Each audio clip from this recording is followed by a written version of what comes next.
In this video, we're going to pick up where we left off in the last. I'm going to come in here. This brake arm, I feel like maybe the bottom section here, it could be a little smaller.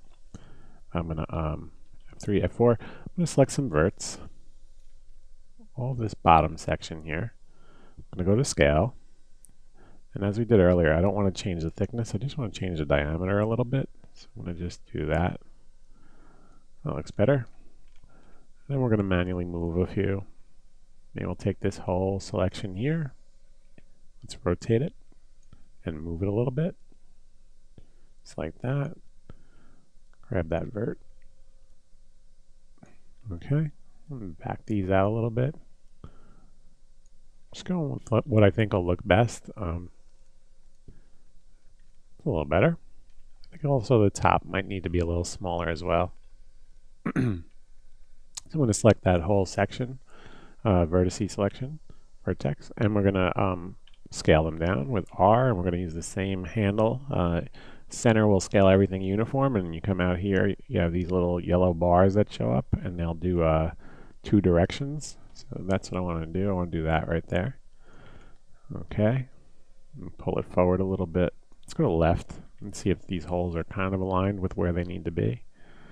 They're kind of. This one's a little different, but I'm not worrying about that. I think we'll just make sure when the wheel shows up that it doesn't interfere in any way, and then we'll be okay. The other thing is, let's go to border selection. There was a little artifacting at the bottom there, a little black spot, so I'm going to take that border. I'm going to make it planar along the Z. And turn on symmetry again. F4, make sure that looks good. And it does, and you see there's a little bit of a gap down here in the bottom.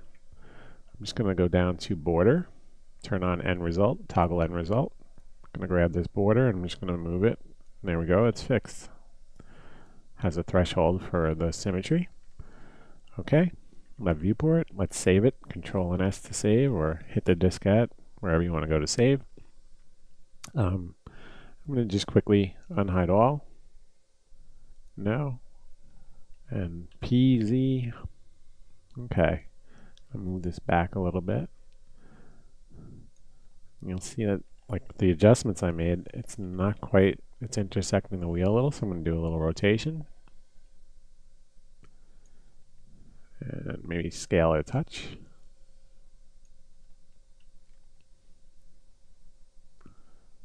Okay. Let's grab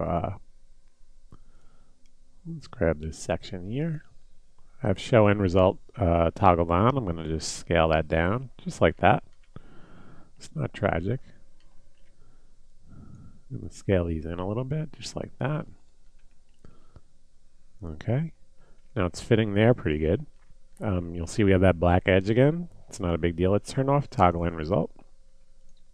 I'm going to do a border selection again. Let's grab that border.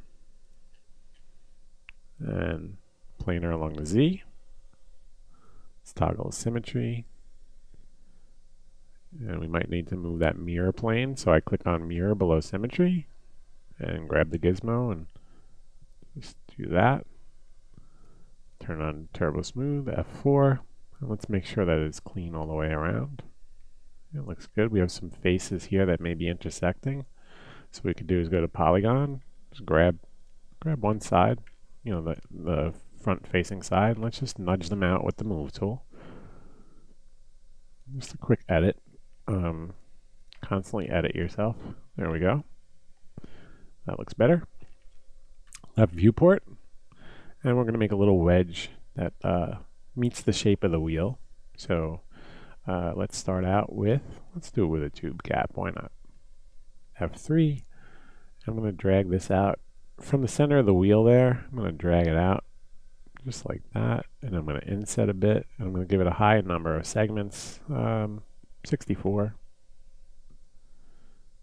Okay, and now we'll convert that to an editable poly. F3. Let's grab some polygons. We're going to just leave enough to cover just where that bump comes off the arm. So I'm going to delete this set of polygons. Let's delete these. Go to perspective. And I'm going to just grab that little selection there. I'm going to pull it out here so we can see a little better. Okay, let's affect pivot only. So we're going to go to hierarchy, affect pivot only, center to object, just like that. We have it. Zoom in, F4.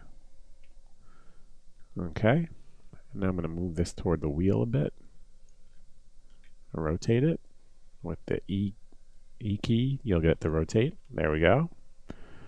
Okay, and now what we're going to do is let's go down here, polygon. Let's get rid of these two, and we'll keep the rest. So now what I'm going to do is grab some edges. 1, 2, 3. I'm going to hit W for the move tool. I'm going to shift them out. Let's shift them without dragging it out. Well, let's drag them.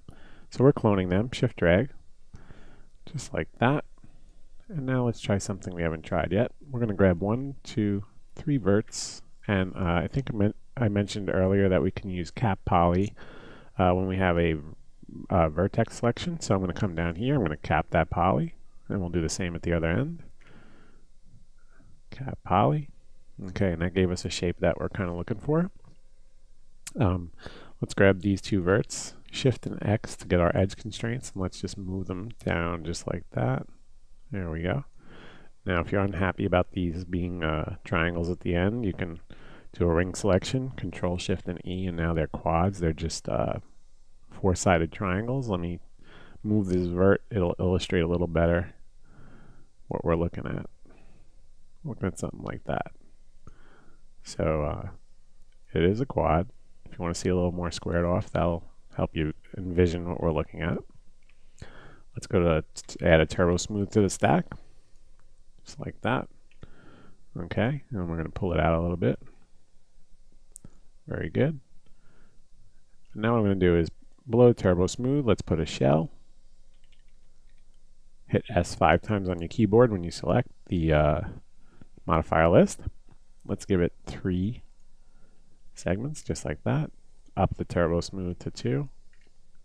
Okay. And now what I want to do is go down to vertex. Go to toggle end result. I'm going to grab this one and this one.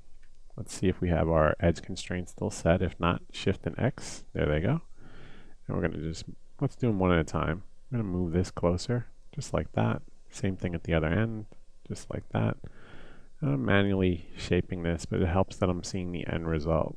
So it's a great way to model. I like to do this when I do organic objects. Just model on the fly with the smooth active so I can see what's going on. And that looks really good. I'm just going to tighten these up. So I'm going to pull them towards each other a little bit, make that a little sharper, just like that. Okay, so now what we'll do is we'll make a copy for the back. So I'm going to grab that whole object, shift and drag it back, just like that. Okay, grab this one. Let's grab the outer part of the wheel. So let me hit F4 so you can see. I'm going to select that, and then we're going to Alt and Q. Let's go to left viewport. Make sure it looks the way we want. I'm going to deselect the wheel, and we're going to just rotate those two just a touch so they meet the shape a little better. Let's turn off angle snaps so we can do a little more finesse. There we go. Okay, let's go to Shift and B, zoom with the Z key, and now I'm just going to come into standard primitives. I'm going to create a plane that encompasses those two pieces we just built. I'm going to change those segments a little bit. 8 looks good. 8, and let's do less than 4. Let's do 3. And go to perspective. Let's move this forward right here, just like that. Left viewport, F3 so we can see a little better. I'm going to rotate this, and I'm going to move it a little bit, just like that. Maybe scale it. Might want a little bit bigger. Maybe a little beyond the ends of the wedges we just created, just like that. Okay. Editable poly. Let's get a bend modifier. Hit B on your keyboard, and let's try Y. Y is not it. X. Let's go to perspective so you get a better look. There we go. I think it's going to be Y, but we need to change this 90 degrees. There we go. So don't be afraid to use the direction value, and if you see that the the bend is in the wrong direction, try it in 90-degree increments to change the bend. And now we'll just grab this piece and pull it back just like that. Let's go to left viewport, and we want to make sure it kind of matches the curve here. Rotate tool, just a slight rotate, and with snaps off it's a lot easier to get it closer to what we want. Send that back a little. Let's go to perspective. Okay, above this bend we're going to add a shell modifier, so modifier list shell. Right click out that amount and just do this right here. I want to be a little thicker than that. Looks like it has some substance. It's got to stop this train. F4. Okay, that looks good. Just back it up a little so it meets them. Let's make it even thicker. There we go. Okay.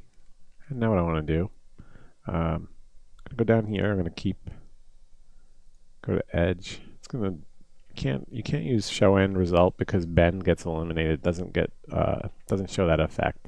So let's do this. Alt R on these two edges for ring selection. Control Shift and E, and let's grab this edge. Alt and L for a loop.